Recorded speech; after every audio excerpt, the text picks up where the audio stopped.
mengenai presiden berada di tempat musibah, itu adalah tentu sesuatu yang baik, tentu sesuatu yang mengingatkan bahwa dia berada di tempat dan di saat yang tepat. Saya dan keluarga dan semua teman-teman yang hadir memberikan rasa duka cita yang sedalam-dalamnya kepada keluarga yang terkena musibah di Sumatera Barat, Sumatera Utara, dan Aceh. Dalam tahun yang akan datang ini, semoga bantuan-bantuan yang dibutuhkan betul-betul sampai ke tempatnya dan dapat meringankan beban daripada masyarakat 3 provinsi tersebut. Dan kepada semua pemimpin di 3 provinsi, saya minta bahwa mereka bersabar dan terus memperjuangkan bagaimana menyelamatkan dan bagaimana membantu musibah tersebut. Itu yang pertama. Yang kedua, harapan kita di tahun 2026 ini kita benar-benar semua dapat mengartikan kejadian-kejadian tahun 2025 itu merupakan tanda-tanda yang harus kita lakukan perbaikan-perbaikan di 2026 ini.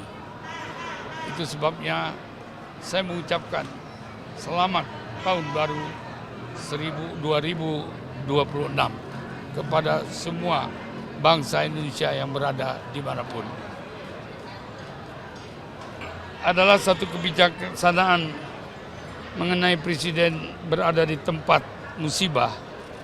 Itu adalah tentu sesuatu yang baik, tentu sesuatu yang mengingatkan bahwa dia berada di tempat dan di saat yang tepat. Tidak semua presiden yang akan melakukan seperti itu. Tapi ini tentu harapan daripada musibah itu sendiri adalah bagaimana cara mengatasi, meringankan beban daripada masyarakat yang terlibat dalam kesulitan-kesulitan, apalagi bencana yang menghilangkan nyawa-nyawa anak-anak bangsa yang berada di daerah 3 provinsi tersebut. Itu yang lebih penting tentunya. Tapi hal yang seperti ini harus dilakukan pada semua pemimpin. Pada saat-saat yang menderita rakyat di daerah, pemimpin harus ada di sekitar itu. Kalau soal kira-kira mitigasinya itu baiknya seperti apa supaya biar tidak terjadi gitu terulang gitu? Ya, itu saya pikir kita serahkan kepada pemerintah untuk mengatasi hal itu, karena pemerintah pasti lebih tahu dari kita, karena jaringan-jaring pemerintah itu sampai ke tingkat kecamatan. Pak, izin Pak, apa? Non-parlemen ini memerlukan sesuatu yang dapat memberikan masukan yang tidak boleh terulang lagi di Indonesia. Ada kebohongan-kebohongan dalam pemilu. Itu sebabnya hak asasi daripada manusia yang telah datang ke tempat pemilu itu harus dihargai.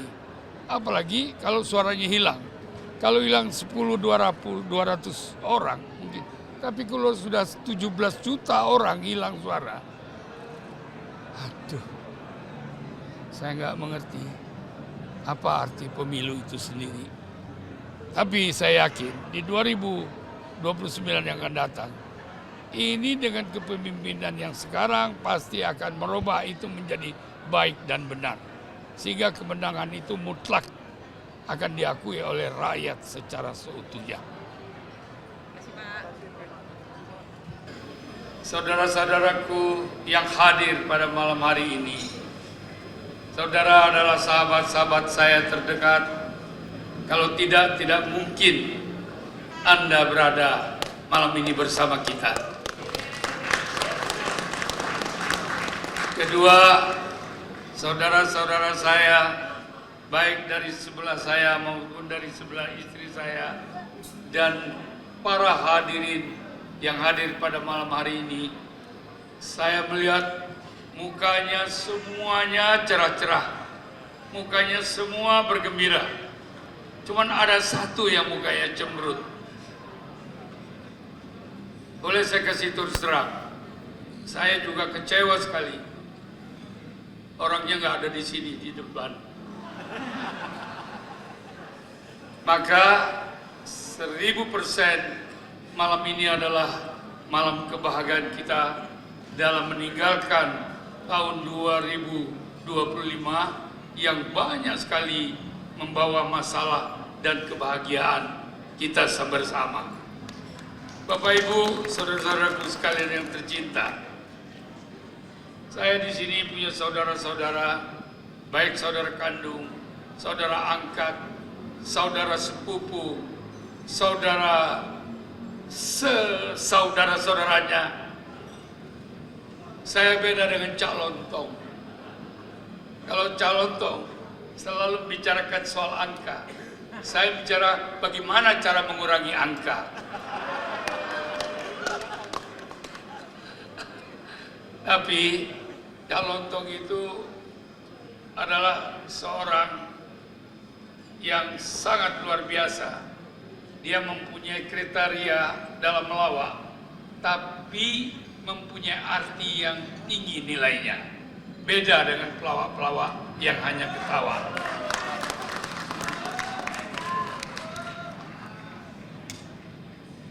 Cak Lontong, di mana Cak Lontong tadi?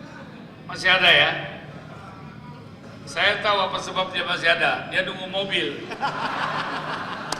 Bukan nunggu souvenir dari saya, tapi dia nunggu cabut undian. Kalau nggak dapat ya apa berbuat, Cak. Hadirin sekalian, malam ini adalah malam yang indah untuk kita. Malam yang meninggalkan masa setahun yang lalu. Setahun yang lalu pasti Anda semua mengalami sesuatu goncangan, goncang-gancing, gincing ganjang, cincing barang, melepas barang, melepas segala-galanya, dan mengambil sesuatu. Sesuatu apa yang diambil? Sesuatu yang tidak kita tahu. Kemudian apa yang kita tidak tahu? Karena kita adalah manusia biasa. Hadirin sekalian, rezeki selalu di tangan Tuhan. Rezeki tidak dapat seketika. Rezeki harus dibangun dengan satu sistem. Sistem apa? Sistem manajemen yang baik. Sistem pengendalian yang baik. Sistem pengendalian diri yang baik. Itu sebabnya cintailah keluargamu. Cintailah anak istrimu. Cintailah kamu sendiri. Subscribe, share, like, and comment. Subscribe, share, like, and comment. Subscribe, share, like, and comment. Subscribe, share, like, and comment. Subscribe, share, like, and comment.